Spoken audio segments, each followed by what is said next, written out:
예수 그리스도께서 때가 참에 그 예언의 시간표에 맞게 이 세상에 오신 것처럼 재림의 때에도 시간표가 있습니다. 물론 초림 때는 연대와 날짜, 시간까지 그 주님의 공생에 대한 예언이 다 주어졌지만 재림 때는 시간이 아니라 대신 사건이 주어졌죠. 그래서 그 사건들을 보면 재림의 때가 얼마 남았는지, 그래서 어떻게 준비를 해야 하는지 알 수 있게 해주셨습니다. 그런데 그 사건들을 어느 시점에 배치하느냐에 따라서 예수님의 재림에 대한 이해가 완전히 달라집니다. 참으로 이 시대는 미혹의 시대이고 나도 모르는 사이에 함정에 빠져 허우적거릴 수 있는 위기의 시대입니다.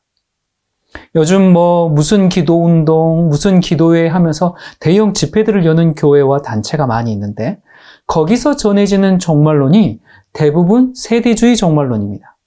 오늘은 그 중에서 곡과 마곡 전쟁이 언제 일어나는 것이며 무슨 의미를 지니고 있는지 그 성경의 시간표를 확인해 보도록 하겠습니다. 지금 팔레스타인 이스라엘이나 중동 지역에 전쟁이 있을 때마다 등장하는 이슈가 에스겔 38장에 나오는 곡과 마곡의 전쟁입니다. 여기 이 곡과 마곡이 누구인가에 대한 해석은 오래전부터 여러 견해가 있었어요. 처음에는 로마가 다스리는 5세기 그 당시에는 북방 게르만 민족의 대이동으로 로마 국경이 무너지기 시작했지 않습니까? 그래서 게르만 민족이 곡과 마곡이다. 그렇게 해석하기도 했고요.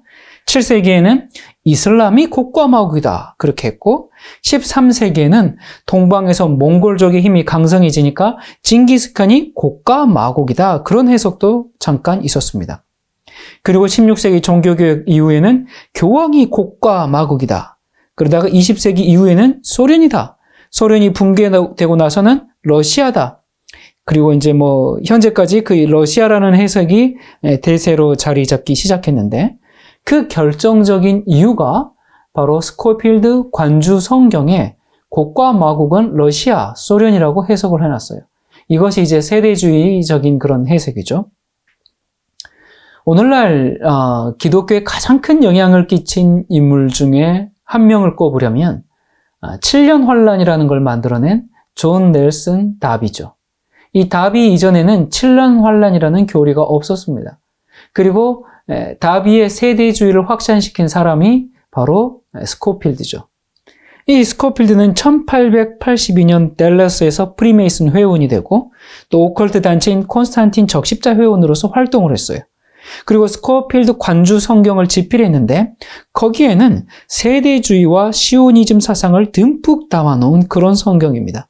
거기에는 유대주의를 반대하면 하나님의 심판을 받는다, 이스라엘의 회복이 이루어질 것이다, 이런 사상들을 집어넣었죠.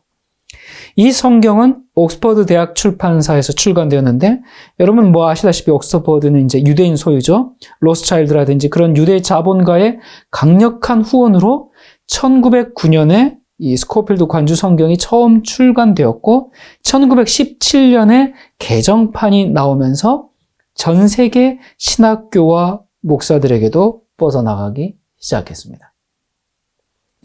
그래서 이제 그 세대주의 교회에서는 이 곡과 마곡의 전쟁을 러시아와 아랍연합국, 튀르키예, 이란, 그런 이제 아랍 국가들과 이제 러시아가 연합을 해가지고 이스라엘을 침공하는 전쟁이다. 그렇게 해석을 하고 있어요. 그리고 전쟁을 하는 이유는 이제 성경에서 우리가 조금 더 살펴보겠지만 이스라엘의 자원을 노려서 하는 전쟁인데 개전 초기에 하늘에서 유황불이 내려와서 러시아와 아랍연합군은 패망하고 이스라엘이 일방적으로 승리를 하게 된다고 얘기를 하죠. 여기 유황불을 어떤 이는 이제 핵미사일이다. 그렇게 이제 해석하기도 합니다.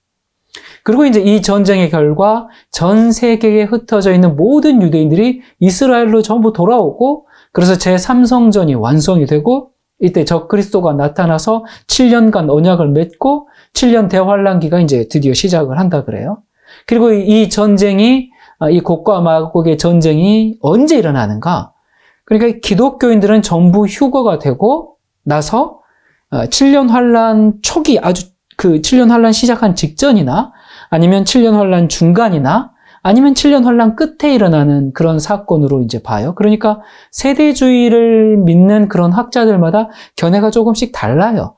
다른데 주로 이제 7년 환란 초기, 휴거 직후, 바로 그때다라고 하는 이제 그 시각이 제일 많죠.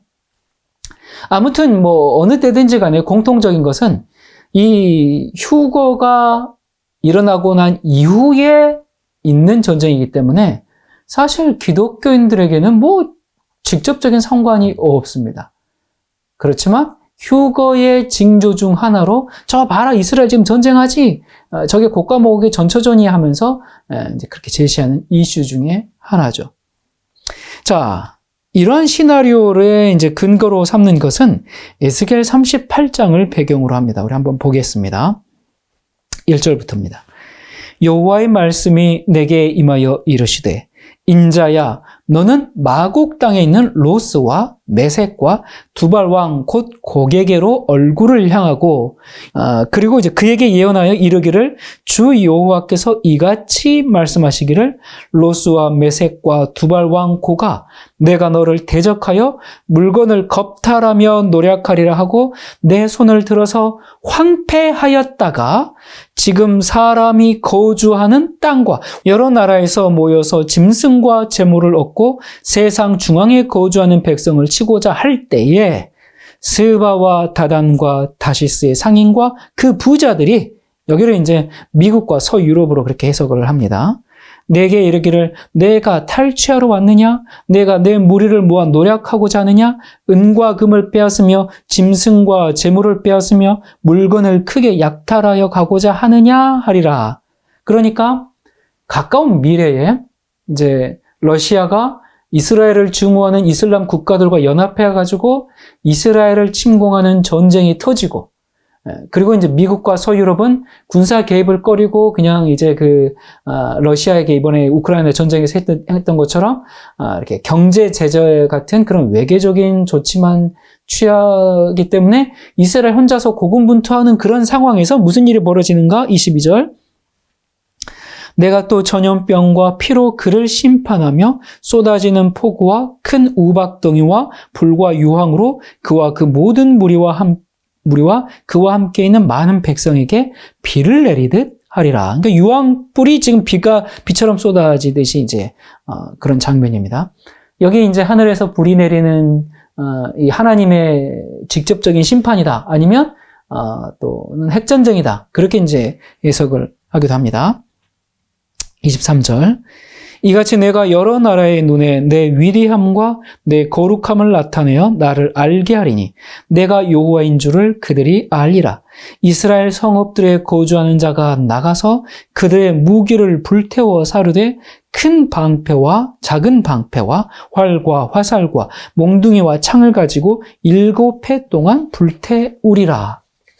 그러니까 이제 이 전쟁 후에 러시아 일당들이 이제 다 버리고 뭐 창, 칼 뭐 버리고 간다고 이제 되지 않습니까? 그러니까 러시아랑 그 아랍 연합군들이 다 버리고 간 그 화살을 이제 이스라엘이 7년간 땔감으로 쓴다라는 이제 얘기인데, 이것을 이제 러시아군이 완전히 몰살당하면서 그 버려진 뭐 무기, 뭐 탱크, 그런 연료 이런 것들을 이스라엘 백성들이 뭐 사용한다, 이제 그런 의미라고 주장을 해요. 이번에 우리가 우크라이나 전쟁에서 보면 러시아군이 그냥 버리고 탱크 버리고 막 장갑차 버리고 막 이렇게 가지 않습니까? 그래서 우크라이나 군들이 그걸 노획해가지고 그대로 사용하는 그런 모습이 좀 있었잖아요. 그래서 바로 이런 모습을 예언한 것이다. 이제 그렇게 주장하기도 합니다. 뭐 이렇게 들어보면 현대 정세와 잘 맞아떨어지는 것 같아서 굉장히 그럴싸합니다. 근데 문제는 전제 자체가 잘못되었기 때문에 필연적으로 잘못된 결론에 도달할 수밖에 없는 것이죠. 이 현대 이스라엘에서 벌어지는 그 전쟁을 곡과 마곡의 전쟁 전초전이라고 하면서 이제 휴거가 임박했다 그렇게 경고하는데, 물론 그 휴거의 임박성을 강조하면서 종말론적 긴장을 줄 수는 있습니다. 하지만 이 휴거의 시점이 잘못된 예언 해석이라면 모든 것이 뒤죽박죽 돼버릴 뿐만 아니라 환난을 피하고 환난을 경험하지 않고 휴거만 바라보던 기독교인들이 큰 화를 당할 수가 있습니다. 그래서 하나님께서는 참된 진리를 통해서 그리스도인들이 휴거가 아니라 환난과 재림을 준비하게 하시는 것이죠. 자, 이 곡과 마곡의 전쟁이 실제 러시아와 아랍 연합군이 연합해가지고 이스라엘과 벌이는 전쟁일까? 여러분, 성경을 보면 곡과 마곡의 전쟁은 에스겔 38장과 그리고 계시록 20장, 여기에 이렇게 두 번 등장하는 전쟁입니다. 이 세대주의자들이 에스겔 38장 곡과 마곡의 전쟁 내용으로 현재 이스라엘의 정세를 설명하는 얘기는 많이 들어보셨을 겁니다. 그런데 계시록 20장의 곡과 마곡의 전쟁에 대해서 설명하는 것을 들어본 적 있습니까? 없을 겁니다. 왜 그럴까요? 이 계시록 20장의 내용으로는 러시아 연합군과 그 이스라엘의 전쟁으로 그걸 설명할 수가 없기 때문에 그렇죠. 그래서 계시록 20장에 대해서는 그냥 침묵해버립니다. 이상하죠? 이 마지막 시대의 그때 사건을 예언을 한다고 하면서 계시록에 대해서는 침묵을 해버리고 에스겔서의 말씀으로 마지막 때를 해석하고 있습니다. 여러분, 이거 뭔가 이상하지 않습니까? 이 마지막 때의 예언이라면 오히려 요한계시록의 말씀으로 이 시대를 더욱 분명하게 이해해야 하지 않습니까? 그런데 계시록에 언급된 것은 그냥 무시해버리고 에스겔서를 붙잡고 있는 이유가 뭘까요? 이유는 매우 간단합니다. 이 요한계시록의 곡과 마곡 전쟁이 오늘날 세대주의자들이 말하는 것처럼 그 예언을 전혀 뒷받침해 주지 않고 있기 때문에 그렇습니다. 자, 이 요한계시록은 요한의 독창적인 창작물이 아니죠. 물론 계시를 주신 분은 예수 그리스도시고요. 그리고 이제 그 내용은 구약에서 그 상징들과 표현들을 빌려와가지고 계시록을 기록했습니다. 여러분, 뭔가를 설명해 줘야 되는데 그냥 아무것도 없는 상태에서 설명하면 요한이 알아듣겠습니까? 어렵죠. 그러니까 뭔가를, 앞으로 될 일들을 설명하기 위해서 구약의 상황과 표현들을 요한계시록에 활용했다 그 말입니다. 여러분, 당연하지 않습니까? 구약의 사건들을 예로 삼아서 미래의 계시를 주시는 것이지 뭐 불교의 경전을 인용하겠습니까? 이슬람의 꾸란에 있는 내용을 가지고 인용해서 계시를 주겠습니까? 그렇잖아요. 그래서 요한은 그 구약의 배경들을 너무나 잘 알고 있었거든요. 왜? 자기 민족의 역사니까. 그래서 구약의 어떤 사건을 예로 들어가지고 계시를 딱 주면 요한은 그것이 무엇을 의미하는 것인지 쉽게 이해했습니다. 그것은 우리도 마찬가지예요. 우리도 구약의 상황들을 이해함으로 계시록을 더욱 분명하게 알 수가 있죠. 그러니까 구약적 배경은 미래에 있을 그 요한계시록의 예언들을 쉽게 이해할 수 있도록 도움을 줍니다. 자, 구약 자체가 예언이 아니에요. 요한계시록을 이해하기 쉽게 도움을 주는 거예요. 그런데 정작 계시록은 무시해버리고 구약의 상황 그 자체만을 가지고 그것을 그냥 미래적으로 해석하고 다 적용해버리고 끝내버린다면 그것이 바른 성경 해석이겠습니까? 계시록은 이 구약 성경에 이렇게 흩어져 있는 여러 가지 퍼즐들을 하나의 그림판으로 다 모아서 완성한 거예요. 그러니까 성경의 모든 책들이 요한계시록에서 만나고 거기서 끝이 나고 거기서 완성이 됩니다. 그래서 구약은 요한계시록을 푸는 열쇠로서 그 구약의 상황들을 통해서 계시록을 더 분명히 이해할 수 있는 것인데, 그런데 정말 정작 이해해야 하는 계시록은 뒷전으로 밀어놓고 그냥 구약을 붙잡고 미래 예언을 해석하는 것은 옳지 않죠. 자, 요한계시록을 보면 예를 들어서요. 계시록 4장과 5장에 그 하늘의 보좌 모습이 나오는데 그것은 신명기 17장과 열왕기하 11장에 이스라엘 왕들의 대관 시기에서 이제 기초가 되어 있고요. 요한계시록 6장, 7장, 8장 보면 7이는 레위기 26장의 언약에 관한 내용이 배경이 되고 있고요. 계시록 7장과 14장에 유리바다 위에 서서 모세와 어린 양의 승리를 노래하는 그 14만 4천인은 어디서 가져왔겠어요? 당연히 출애굽기 15장에 홍해바다, 유리바다가 아닌 이제 홍해바다를 건너와서 부르는 그 모세의 노래죠. 그리고 계시록 16장의 7장은 이사야 44장과 예레미야 50장에 등장한 그 페르시아 왕 고레스와 그의 군대가 바벨론을 어떻게 점령했는지를 보여주고 있고요. 계시록 18장의 세상의 종말 모습은 이사야 47장의 바벨론의 그 종말 모습에서 그대로 표현이 된 것이고요.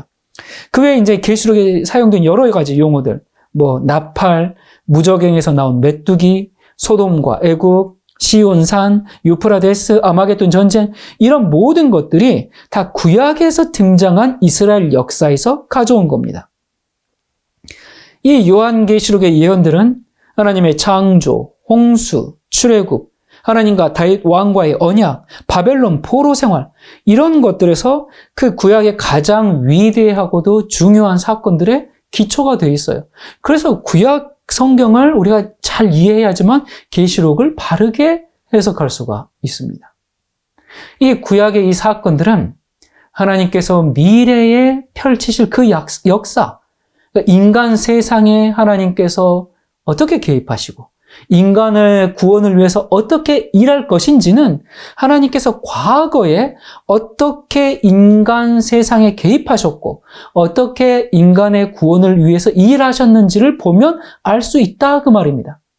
그러니까 과거에 하나님께서 자기 백성을 위해서 그 놀라운 일을 행하신 바로 그 전능하신 하나님께서 현재도 동일한 일을 하고 계시고 미래도 그와 같이 역사하실 것이다 그 약속이죠. 그래서 요한계시록은 과거에 함께 하셨던 하나님이 미래에도 역시 자기 백성들과 함께 하실 것을 알려주고 있는 책입니다.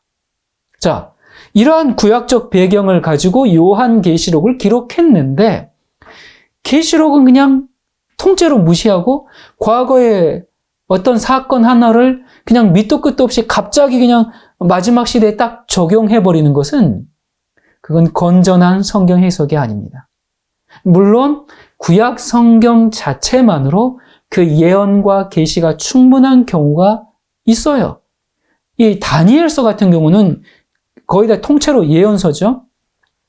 2장에 금신상 예언, 7장에 내 짐승 예언, 8장에 보면 수양과 수염소 예언, 9장에 70일에와 2300주야 예언, 11장과 12장의 마지막 때에 관한 예언, 이런 것들은 이 다니엘서에서 나오는 이 예언들은 이것 자체만으로도 마지막 시대를 환하게 보여주는 말씀드리고 이게 너무나 중요하기 때문에 계속 반복해서 말씀하고 있고 그리고 계시록에서 더욱 분명하게 증거되는 예언들이죠. 자, 그런데 이 에스겔 38장의 곡과 마곡의 전쟁에 관한 이 말씀은 에스겔에 한번 등장하고요. 그 다음에 계시록에 한번 등장합니다. 그래서 이 계시록 20장의 곡과 마곡의 전쟁은 인류 역사의 마지막 전쟁, 최후의 전쟁, 다시는 없는 전쟁이거든요. 따라서 에스겔서의 곡과 마곡을 설명하려면 계시록 20장과 연결해서 해석을 해야지 이걸 각각 전혀 다른 사건으로 적용하는 것은 바람직하지 않습니다. 그러니까 계시록 20장의 곡과 마곡 전쟁은 에스겔 38장을 모티브로 예언을 주신 겁니다. 자, 우리가 이걸 좀 표로 한번 봅시다. 세대주의에서 말하는 마지막 시간표를 한번 보겠습니다. 여기 보니까 예수님이 초림하시고 약 2000년간 교회 시대가 진행된 다음에 세대주의 시간표에 의하면 맨 먼저 무슨 일이 일어납니까? 1948년 이스라엘이 건국되죠. 그 다음에 이제 예수님 공중 재림하시고 예수님 공중 재림하시는데 조용히 오시는 것이죠.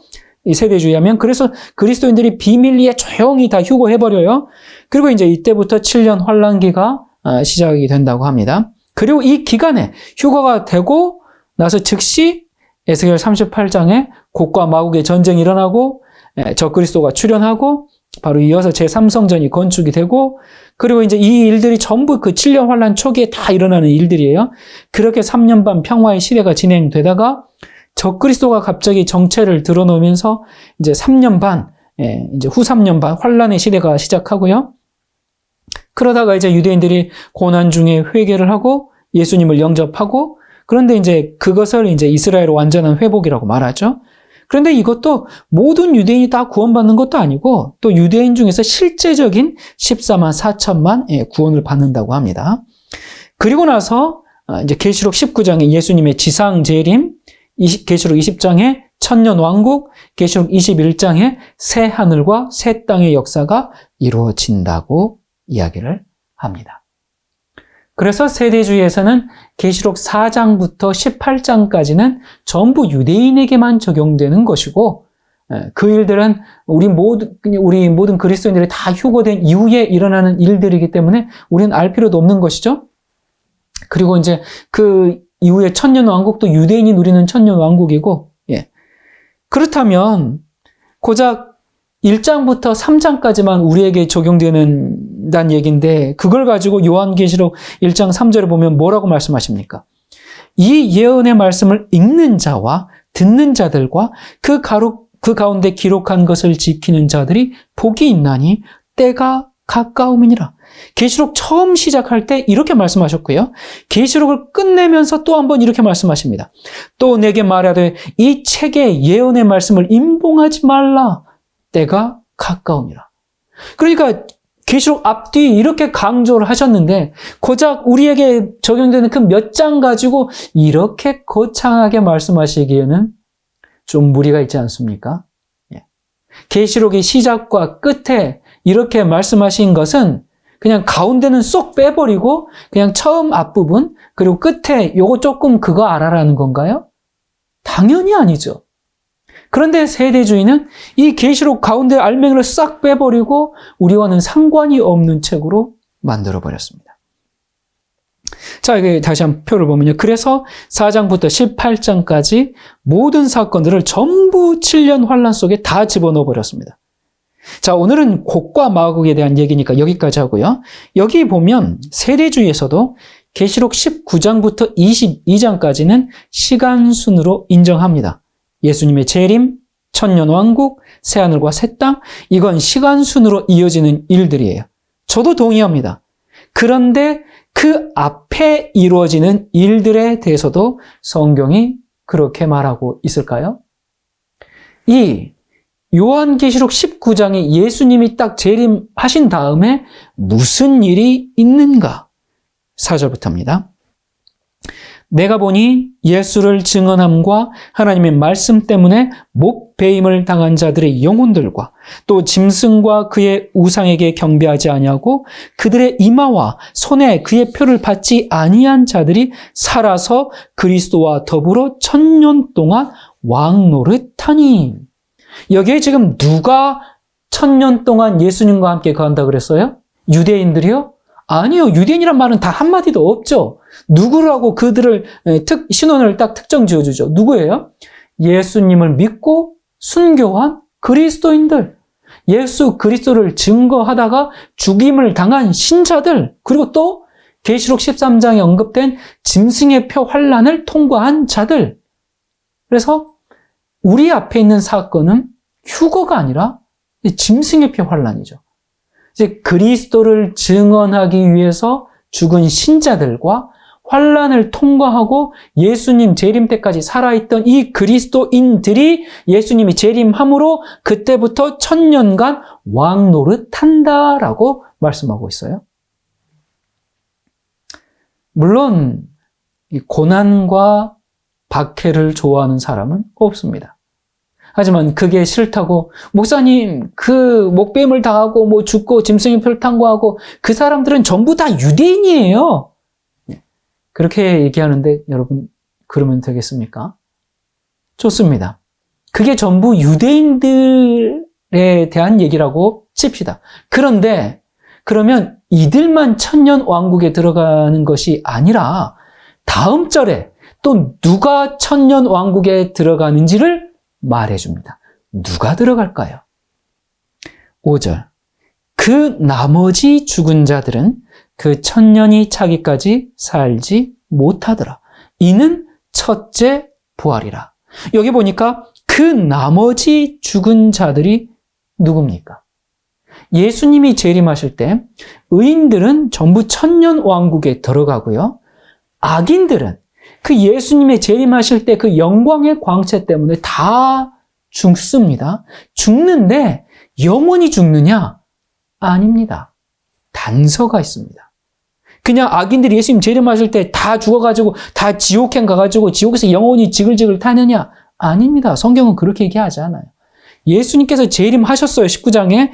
그리고 20장에, 이제 19장에 지금 계속 이어서 천년 왕국이 지금 이제 시작하는데, 의인들은 천년 왕국에 들어가고, 나머지 악인들은 천년이 차기까지 살지 못한다 그랬어요. 그럼 그 말이 무슨 말이에요? 죽긴 죽는데 몇 년 동안 죽는다는 얘기예요? 1000년 동안만 죽습니다. 이상하죠?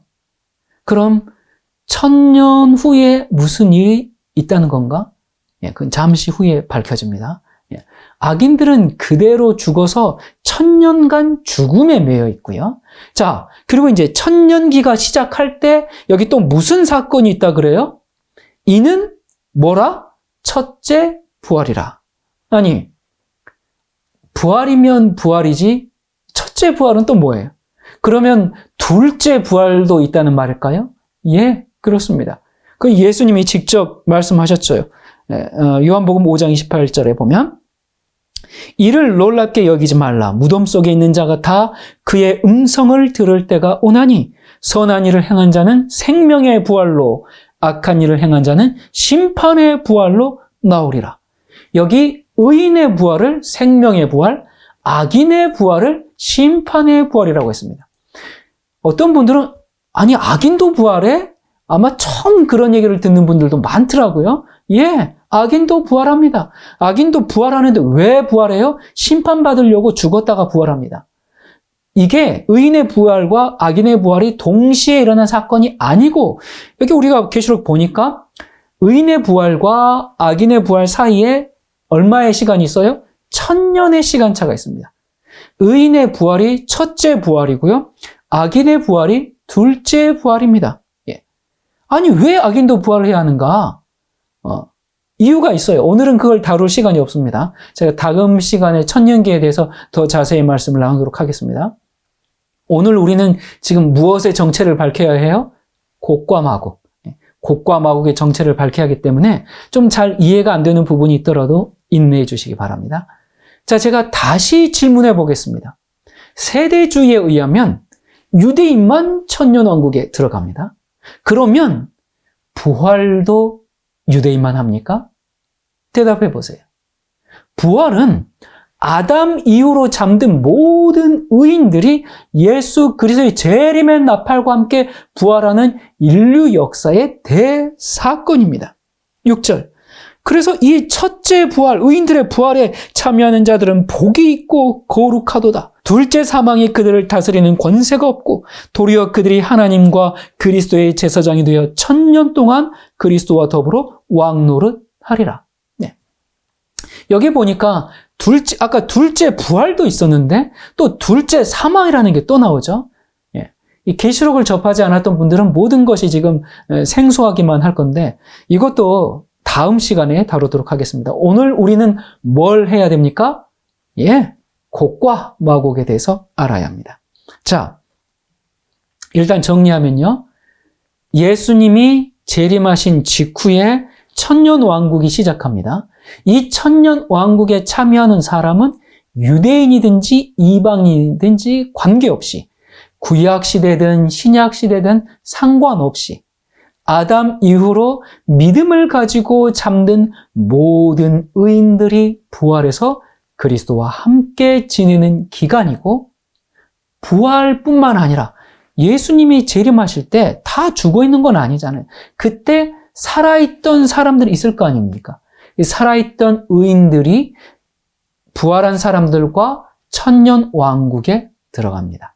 자, 이게 천년 왕국이라고 했으니까 그렇다면 1000년이 지나면 무슨 일인가 일어난다는 얘기겠죠? 그러니까 1000년이라는 기간을 정해놨지 않겠습니까? 무슨 일이 일어날까요? 드디어 여기서 곡과 마곡의 전쟁이 여기서 등장합니다. 7절.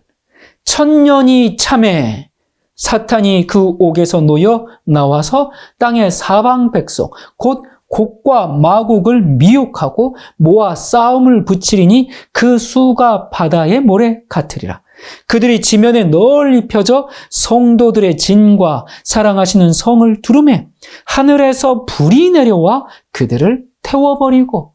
자, 드디어 곡과 마곡이 등장했습니다. 먼저 1000년이 참해. 아까 예수님의 재림 때 죽었던 악인들이 어떻게 된다고 했어요? 1000년이 차기까지는 살지 못하더라 그랬지 않습니까? 그래서 1000년이 찼다라는 말은 그 악인들이 이제 부활했다라는 것이죠. 그리고 이렇게 보니까 곡과 마곡이 저기 이스라엘과 러시아의 전쟁이에요? 아니면 사탄과 그의 부하들 그리고 아담 이후로 죽었던 모든 악인들이 부활해서 지금 뭘 하는 거예요? 예수님과 성도들이 거하는 새 예루살렘 성을 공격합니다. 이 곡과 마곡은 고대 이스라엘을 괴롭히던 그 적의 이름입니다. 하지만 이 구약 에스겔서에서도 이 곡과 마곡이 실제 어떤 인물을 말하는 것이 아니라 이스라엘의 적들을 상징적으로 그냥 통칭해서 하나님을 대항하는 그 악인들을 그렇게 불렀습니다. 그래서 계시록의 곡과 마곡 역시 어떤 특정 세력이 아니라 땅의 사방, 동서남북에 있는 하나님의 모든 원수들, 곧 이 세상의 모든 세대에 속하는 그 구원받지 못한 부활한 사람들, 둘째 부활한 사람들을 대표하고 있는 것이죠. 그러니까 구원받지 못한 사람들이 이제 부활을 했어요. 그래서 그들의 사령관인 사탄의 지휘하에 이 부활이 지금 둘째 부활입니다. 첫째 부활은 아까 의인들이 했고요. 둘째 부활은 이제 1000년이 지나서 악인들의 부활이죠. 이렇게 부활해가지고 사탄의 지휘하에 동서남북에서 다 이제 물밀듯이 다 몰려와가지고 어디를 공격해요? 예루살렘 성을 공격하기 위해서 애워싸는 장면입니다. 이들의 부활이 둘째 부활이고 이 부활이 바로 예수님께서 아까 말씀하셨던 심판의 부활입니다.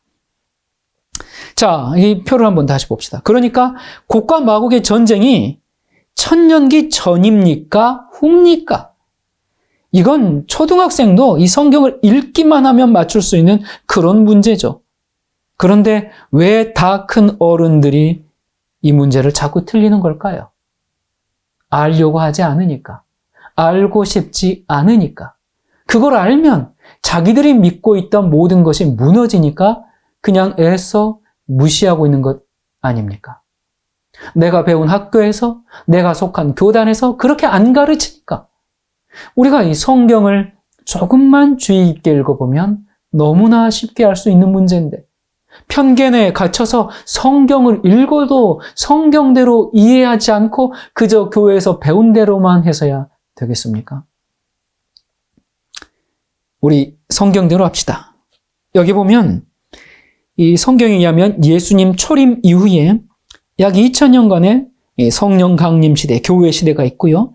그 다음에 비밀 휴거와 공중 재림이 아니라 계시록 13장의 짐승의 표 환란을 통과하고 계시록 14장의 그 마지막 시대 예수님의 증인들이 등장하고 계시록 16장의 그 7장을 통과하고 아마겟돈 통과하고 계시록 19장의 예수님의 재림이고요.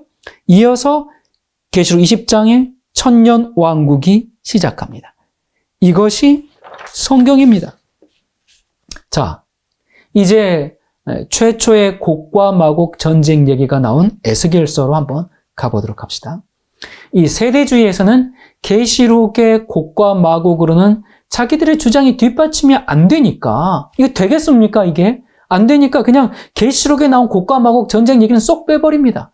그걸 빼버리고 에스겔서를 가지고 현대 이스라엘과 러시아 연합군의 전쟁이다 그렇게 해석을 하고 있어요.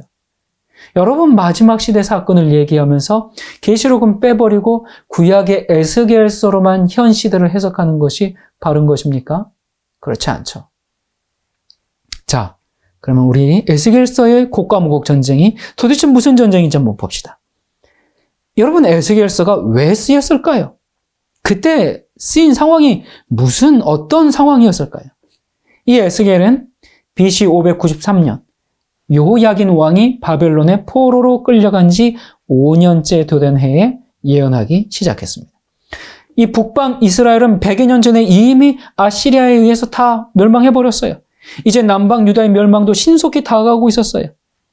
여호야긴의 부친 여호야김 왕은 BC 605년 바벨론이 쳐들어오자 처음에는 바벨론을 섬겼죠. 이때 이제 다니엘을 포함한 귀족들이 바벨론의 포로로 끌려갑니다. 그런데 3년 만에 바벨론을 배반하고 애굽으로 붙어버려요. 이게 참 그때 이 시대의 정세를 못 읽었을 뿐만 아니라 하나님께서 바벨론을 섬겨야 한다. 그렇게 선지자를 통해서 계속 말씀하셨잖아요. 너희들이 내 말을 듣지 않고 우상을 숭배하고 악한 일을 즐겨 행했으니 징계를 받아야 한다. 그렇게 말씀하셨어요. 하지만 70년 포로 생활 후에 돌아올 거다. 이스라엘 회복될 거다. 그렇게 또 약속의 말씀도 여러 차례 하셨습니다. 그런데 하나님의 말씀을 듣지 않고 애굽에 붙어가지고 인간의 노력으로 뭔가를 해보려다가 결국 여호야김 왕은 바벨론에 의해서 죽게 되죠. 그리고 이제 그의 아들 여호야긴이 뒤를 이었는데 불과 3개월의 통치 후에 여호야긴은 에스겔을 포함한 이 만여 명의 상류계층 백성들과 더불어서 바벨론의 포로로 잡혀갑니다. 유다에는 여호야긴의 후계자 시드기야가 뒤를 이었는데 그 역시 선왕들보다 나을 것이 없었고요. 결국 통치 11년째 되던 BC 586년에 유다가 완전히 멸망하게 되죠. 그리고 남아있던 모든 백성들마저 다 이제 잡혀갔고 성전은 불탔고 예루살렘은 파괴되었습니다. 아직 청년이었던 에스겔이 선지자 직분의 부르심을 받았던 때는 이렇게 혼란스러운 시기였습니다. 미래는 전혀 보이지 않아요. 예루살렘에 그 내린 심판은 원래는 유다 왕과 백성들을 정신 차리게 해야 하는데 그들은 오히려 더 깊은 배도와 죄악으로 빠져들어갔습니다. 선지자들을 박해하고 우상 숭배를 계속했고 전혀 회개할 생각도 없었어요. 이러한 상황에서 에스겔서는 하나님의 백성들로 하여금 그 바벨론 포로의 쓰라린 경험을 하게 하신 그 하나님의 목적을 분명하게 알려줍니다. 선지자들은 오랫동안 이스라엘 백성에게 호소하고 경고했어요. 그런데 오히려 그 나라는 더 깊은 배도에 빠져버렸죠. 그래서 더 이상 그들에 두었다가는 이 민족을 통해서 하나님께서 메시아를 보내셔야 되는데 그게 안 되겠어요. 그리고 이 민족을 통해서 이 세상에 하나님을 아는 지식을 전해야 되는데, 복음을 전해야 되는데 이런 목적이 성취될 수가 없겠어요. 그래서 계속 호소하시고 계속 경고하고 그랬는데도 돌이키지 않아요. 자, 그러면 어떻게 해야 돼요? 진짜 우리 같으면 그냥 버리고 다른 사람들 세우겠지만 하나님께서 또 그렇게 하지 않으시고 징계와 채찍으로 충격요법을 좀 줄 수밖에 없었죠. 하나님께서 왜 징계와 채찍을 하세요? 여기 예레미야가 3장 32절에 보면 주께서 비록 근심하게 하시나 그의 풍부한 인자하심에 따라 긍휼히 여기실 것입니다. 주께서 인생으로 고생하게 하시며 근심하게 하심은 본심이 아니시로다.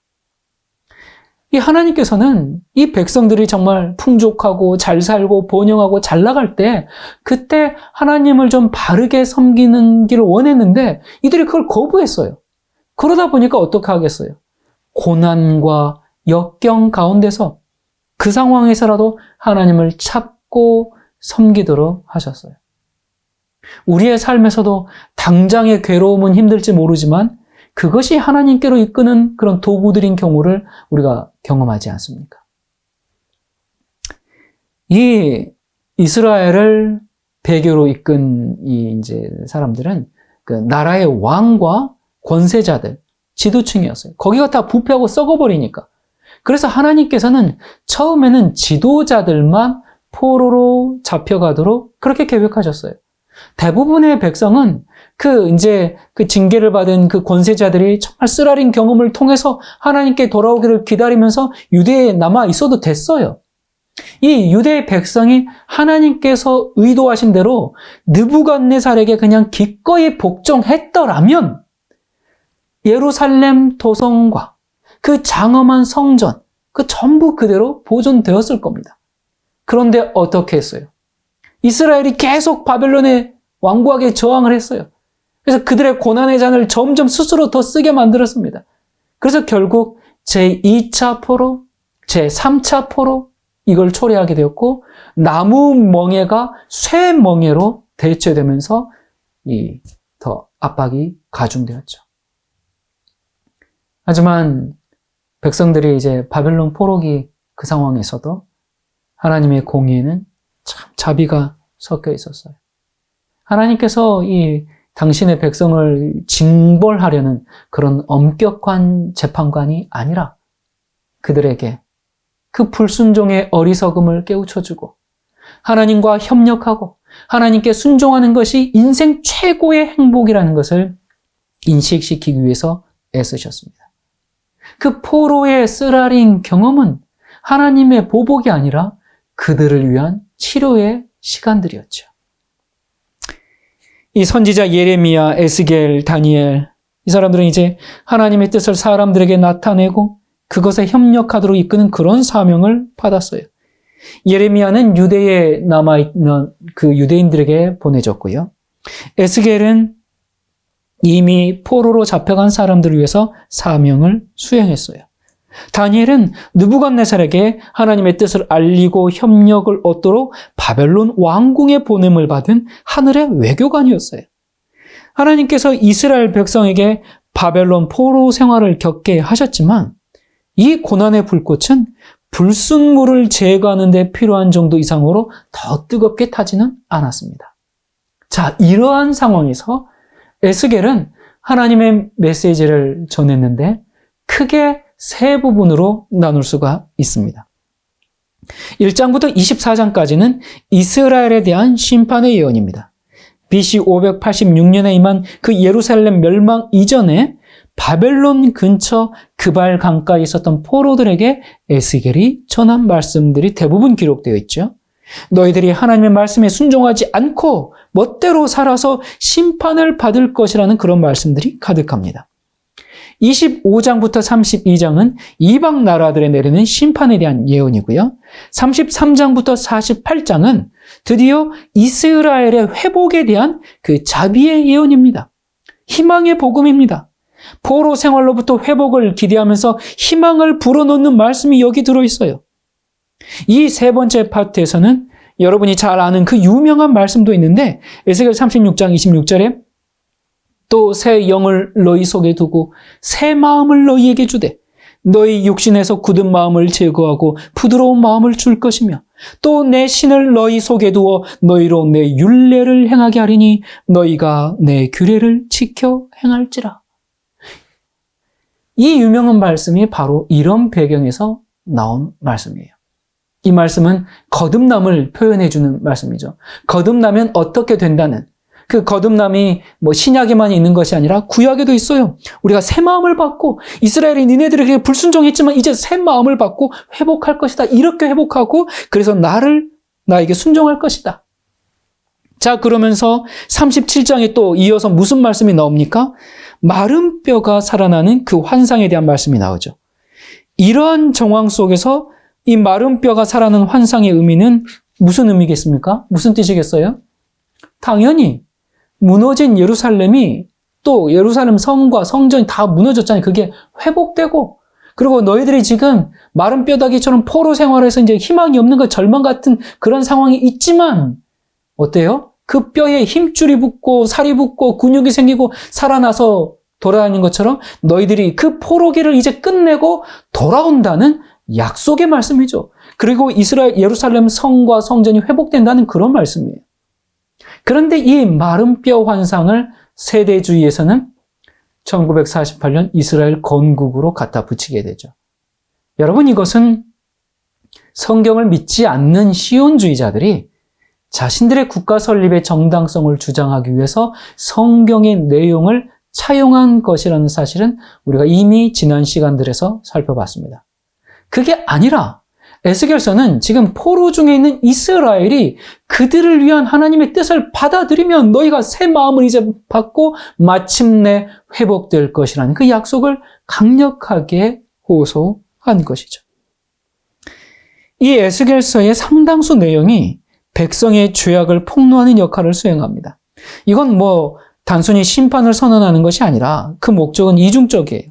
첫 번째는 그 백성을 진실한 회개의 경험으로 인도하는 것이고, 두 번째는 새 언약 가운데 약속된 참된 순종을 위해서는 하나님의 도움이 필요하다. 그걸 말해주는 겁니다. 이스라엘 백성들이 한편으로는 무지로 인해서, 다른 한편으로는 그 부패한 제사장들과 거짓 선지자들과 배교한 지도자들의 잘못된 교훈과 성서 해석으로 하나님의 사랑과 하나님의 뜻을 크게 왜곡해서 이해했습니다. 마치 오늘날처럼. 에스겔은 그런 잘못된 영향을 바로잡기 위해 힘썼어요. 그는 하나님에 대한 올바른 이해, 바른 진리를 아는 것이 원동력이 되어서 사상과 삶의 개혁을 일으키고 하나님께서 그들을 왜 소명했는지, 왜 택했는지, 왜 불렀는지, 하나님께서 그들에게 어떤 사명을 맡기셨는지, 그들을 통해 무엇을 이루려고 하시는지 백성들이 소명과 사명을 깨달을 수 있기를 간절히 소망하면서 그들에게 호소했습니다. 에스겔은 이스라엘 백성에게 포로 생활을 받아들이고 그 유다의 능력으로 전쟁에서 이길 수 있을 거라는 그 거짓 희망을 단념하라고 계속 간청했어요. 에스겔은 바벨론 포로 생활이 너희들에게, 당신들에게 유익한 영향력을 줄 수 있도록 용납하라고 계속 그들에게 호소했고, 그렇게 하면 장래에 영광스럽게 회복될 것이라고 희망의 메시지를 전했습니다. 우리가 이 말씀들을 우리에게 적용해서 설교적인 교훈은 충분히 얻을 수 있습니다. 우리가 순종하면 하나님의 돌보심을 받고 불순종하면 징계를 받는다는 교훈을 얻을 수 있어요. 하지만 이 상황을 미래의 실제적인 예언의 성취로 적용하는 것은 그건 바른 성경 이해가 아닙니다. 이 예언들은 당대 이스라엘에 대한 예언이지 종말의 때 그 미래를 향한 그런 예언이 아닙니다. 에스겔은 다니엘서와 같은 종말론적 예언서가 아니에요. 그 당대의 이스라엘의 미래를 예언한 겁니다. 철저히 당시 유대 나라의 그 배도와 심판, 그리고 그들의 회복에 대한 말씀이에요. 에스겔서에 나오는 이 심판과 회복에 대한 예언을 우리가 종말 사건에 비춰가지고 교훈을 가져올 수는 있지만 그것 자체를 가지고 어떤 실제적, 이중적 예언을 해서는 안 된다는 사실을 우리가 기억해야 합니다. 자, 이런 상황에서 에스겔서에 곡과 마곡의 전쟁이 등장합니다. 이 곡과 마곡 전쟁은 이스라엘 백성이 포로기를 끝내고 회복된 이후에 하나님께서 약속한 번영을 누리고 있을 때 그들에게 최후의 맹공을 가하는 이방인 무리를 말했습니다. 자, 이것만 보더라도요, 세대주의 예언은 벌써 문제가 생깁니다. 에스겔서에서도요, 세대주의에서는 곡과 마곡의 전쟁이 있고 나서 그 다음 뭐가 시작해요? 7년 환란 생기잖아요. 그래서 전쟁이 있고 나서 7년 환란을 거쳐가지고 그 다음에 이스라엘이 회복한다라고 하는데, 여기 에스겔서 성경에서는 이스라엘이 회복이 됐어요. 평안해요. 그때 곡과 마곡의 전쟁이 있다라고 말씀하고 있습니다. 자, 이것을 표로 보면 아주 더 분명해집니다. 자, 이 에스겔서와 요한계시록을 그대로 한번 비교해 보겠습니다. 에스겔서에서 곡과 마곡의 전쟁이 일어날 때는 어떤 상황이었습니까? 여기 보니까 칼을 벗어나서 평안히 거하는 중이라. 또 성벽도 없고 문이나 빗장이 없어도 염려 없이 다 평안히 거하는 백성에게. 그러니까 에스겔서에서 지금 이 전쟁이 일어나기 직전의 상태는 어떤 상황이에요? 예루살렘이 아주 평안할 때였습니다. 자, 그렇다면 계시록에서 곡과 마곡의 전쟁이 일어나기 직전의 상태는 어떻습니까? 여기 보니까 또 내가 보매 거룩한 성 새 예루살렘이 하나님께로부터 하늘에서 내려오니 그 예비한 것이 신부가 남편을 위하여 단장한 것 같더라. 새 예루살렘의 성문을 닫을 필요가 없어요. 에스겔의 표현처럼 아무 염려 없이 지금 모두가 새 예루살렘에서 평안히 거하는 중입니다. 이 예루살렘은 지금 실제 팔레스타인 예루살렘을 말하는 게 아니라 하나님의 도성, 구원받은 사람들이 거하는 그 평화의 도시를 말하는 겁니다. 자, 이런 상황에 있었는데 갑자기 무슨 일이 벌어집니까? 에스겔서를 봅시다. 곡이 말하기를 내가 평원의 고을들로 올라가리라, 물건을 겁탈하며 노력하리라 하고 내 손을 들어서 황폐하였다가 지금 사람이 거주하는 땅과 여러 나라에서 모여서 짐승과 재물을 얻고 세상 중앙에 거주하는 백성을 치고자 할 때에, 자, 곡이 지금 전쟁을 일으키는데 언제 일으킨다고 했어요? 땅이 황폐하였다가 지금은 사람이 평안히 거주하는 예루살렘을 향해서, 그러니까 이스라엘이 다 회복되어 가지고 이제는 평안히 거하고 있는 예루살렘을 향해서. 자, 이렇게 보면 세대주의에서 말하는 전쟁의 시점과는 전혀 맞지가 않죠. 거기는 휴거 직후에 이제 곡과 마곡의 전쟁이 있다고 하는데 그때 이스라엘이 완전히 회복돼 가지고 평안히 거하는 때인가요? 아니잖아요. 오히려 환란으로 들어가는 초입 아닙니까? 그러니 세대주의 해석이 얼마나 잘못된 해석입니까? 자, 곡과 마곡의 전쟁이 일어날 때 에스겔서에서 땅은 황폐하였다가 회복된 때라고 땅의 상태와 시점에 대해서 말해주고 있습니다. 자, 에스겔의 전쟁의 시점과 그리고 땅의 상태를 계시록에서는 더 구체적으로 말해줍니다. 뭐라고 그래요? 1000년이 참해. 1000년 동안 지구는 어떤 상태에 있었어요? 황폐하여 버려진 상태였습니다. 왜요? 예수님이 재림하실 때 의인들은 모두 하늘로 올라가고 악인들은 모두 죽고 지구는 황폐하여 버려진 바 되니까, 그리고 지구에 사탄만이 홀로 남게 되니까, 그래서 에스겔서 표현처럼 땅이 황폐해졌겠죠? 황폐한 1000년이 지난 다음에 무슨 일이 벌어져요? 악인들이 부활해서 사탄과 함께 새 예루살렘 성을 향해서 공격을 합니다. 이게 곡과 마곡의 전쟁입니다. 자, 여러분, 지금 계속 보면 알겠지만 에스겔서와 요한계시록은 거의 평행절을 할 만큼 매우 유사한 전쟁입니다. 이 같은 상황을 지금 묘사하고 있는 전쟁입니다. 둘 다 땅이 황폐했고, 그 다음에 어떻게 했어요? 그 다음에 회복되었고, 그 다음에 전쟁이 일어나고, 땅이 황폐, 회복, 전쟁. 에스겔서도 그렇게 얘기하고, 계시록도 그렇게 얘기하고. 자, 그 다음에 이 전쟁을 일으킨 곡과 마곡이 어떻게 될까? 먼저 에스겔서를 보도록 합시다. 하늘에서 불과 유황이 비처럼 내려와 그들을 심판하죠. 자, 그러면 계시록에서는 어떻게 됩니까? 마찬가지로 하늘에서 불과 유황이 비처럼 내려와 그들을 심판합니다. 여러분, 이쯤 되면 에스겔의 곡과 마곡 전쟁은 요한계시록의 곡과 마곡 전쟁으로 이해하는 것이 지극히 당연한 것 아니겠습니까? 여러분, 이게 어렵습니까? 이거 비교해보면 딱 알 수 있지 않습니까? 그런데 이 에스겔 전쟁을 현대 이스라엘의 그 중동 전쟁으로 해석하는 것이 얼마나 성경을 억지로 자유로 푼 것인지 지금 실체가 드러나는 순간입니다. 자, 이걸로 끝이 아닙니다.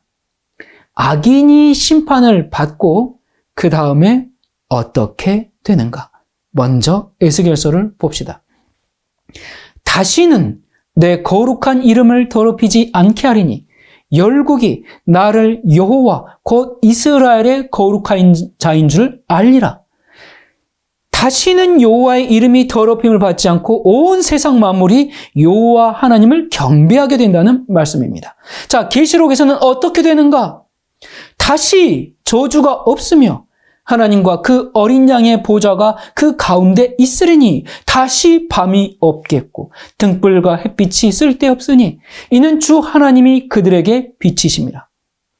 다시는 어둠이 없고 악의 세력이 없고 오직 하나님의 이름이 영원토록 영광을 받을 것이라 했습니다. 여러분, 이쯤 되면 이젠 좀 두 손 들고 인정해야 되지 않습니까? 에스겔서의 곡과 마곡 전쟁이 아랍 연합군과 이스라엘의 전쟁이에요? 휴거가 있고 난 후 7년 환란이 시작하기 직전에 있는 그 전쟁을 말하는 것 같습니까? 성경은 이 전쟁 이후에 다시는 전쟁이 없다고 그랬습니다. 그런데 세대주의 해석은요, 곡과 마곡 전쟁이 있고 나서요, 나중에 또 무슨 전쟁 나옵니까? 또 아마겟돈 전쟁 나옵니다. 그리고 환란 나옵니다. 계속 뭔가 진행됩니다. 여러분, 성경은 성경으로 풀어야 합니다. 곡과 마곡의 전쟁이 끝나고 나서 어떻게 된다 그래요? 악인들은 유황불로 이때 모두가 다 심판을 받고, 그리고 새 하늘과 새 땅이 도래해서 이제 다시는 눈물이 없고 슬픔이 없는 새 하늘과 새 땅의 도래입니다. 인류 역사의 마지막 사건입니다. 이것이 모든 죄와 악은 다 사라지는 겁니다. 곡과 마곡의 전쟁은 이 1000년이 지난 후에 하나님과 사탄의 최후의 전쟁입니다. 그것이 최종 심판의 단계입니다. 성경은 성경으로 풀어야 합니다. 성경에 자꾸 이상한 걸 갖다 붙이는 것은 하나님의 역사가 아닙니다. 자, 여러분 이 표를 한번 보세요. 여러분이 이 표만 가지고 계시면 어떤 미혹에도 안전할 수가 있습니다. 계시록 20장의 천년기 후 곡과 마곡의 전쟁 모습은 에스겔 38장의 곡과 마곡의 전쟁에서 가져왔습니다. 두 전쟁이 얼마나 유사합니까? 평안할 때, 그리고 땅이 황폐할 때, 그리고 전쟁이 있고 다시는 아픔이 없는 슬픔이 없고, 그리고 여호와 이름이 영원토록 영광을 바라는, 이것이 바로 곡과 마곡의 전쟁입니다. 성경이 이렇게 분명하게 밝혀주는데도 아니에요, 현대 이스라엘 전쟁이에요, 그렇게 고집한다면 이 요한계시록에서 이 곡과 마곡 전쟁을 설명한 후에 바로 이어지는 말씀을 새겨 들을 필요가 있습니다. 22장 18절, 내가 이 두루마리의 예언의 말씀을 듣는 모든 사람에게 증언하노니 만일 누구든지 이것들 외에 더하면 하나님이 이 두루마리에 기록된 재앙들을 그에게 더하실 것이요, 만일 누구든지 이 두루마리의 예언의 말씀에서 제하여 버리면 하나님이 이 두루마리에 기록된 생명나무와 및 거룩한 성의 참여함을 제하여 버리시리라. 마지막 시대를 사는 성도 여러분, 이 성경의 경고를 우습게 여기면 안 됩니다. 얼마나 두려운 말씀입니까? 많은 교회와 목사님들이 일부러 성경을 반대하려고 세대주의를 믿지는 않으리라고 생각합니다. 하지만 말씀을 가르치는 목회자라면 그저 내가 배운 대로 아는 대로 가르치지 말고 하나님께 겸손히 나아가서 씨름해야 하지 않겠습니까? 지금 내가 그렇게 믿고 가르치는 해석의 뿌리가 어딘지, 어디서부터 어떻게 시작됐는지 한번 연구해 보시기 바랍니다. 그 부분에 대한 것은 제가 지난 시간들에 말씀드렸기 때문에 오늘은 생략하겠습니다. 이 엄숙한 계시록의 마지막 말씀을 우리 다시 한번 보도록 합시다. 내가 이 책의 예언의 말씀을 듣는 각인에게 증거하노니 만일 누구든지 이것들 외에 더하면 하나님이 이 책에 기록된 재앙들을 그에게 더하실 터이요, 만일 누구든지 이 책의 예언의 말씀에서 제하여 버리면 하나님이 이 책에 기록된 생명나무와 및 거룩한 성의 참여함을 제하여 버리시리라. 이 말씀 앞에서 우리는 겸손하고 행여나 양들을 잘못 인도하지 않을까, 잘못 가르치지는 않을까 조심해야 합니다. 여러분, 오늘 제가 드리는 말씀들은 그냥 한 번 듣고 말 것이 아니라 반복해서 듣고 이 성경의 바른 진리를 그렇구나! 그렇게 이해해서 마지막 시대 기독교인들을 미혹하는 그 거대한 함정에서 벗어나시기를 간절히 바랍니다. 우리 주님 곧 오십니다. 하지만 그 전에 환란이 있습니다. 그러므로 깨어 준비하도록 합시다. 기도하겠습니다. 은혜로우신 하나님 아버지, 주님의 백성들을 찾으러 이 땅에 오실 시간이 매우 임박해 있음을 믿습니다. 이러한 때에 우리가 성경의 바른 이해로 마지막을 준비하며 주님께서 오시는 왕의 대로를 평탄케 하는 주의 일꾼이 되게 해 주시옵소서. 오늘도 세대주의 예언에 물들어 진리를 거절하는 영혼들을 긍휼히 여겨주시고 진리의 성령께서 그들의 마음 문을 두드려 주시옵소서.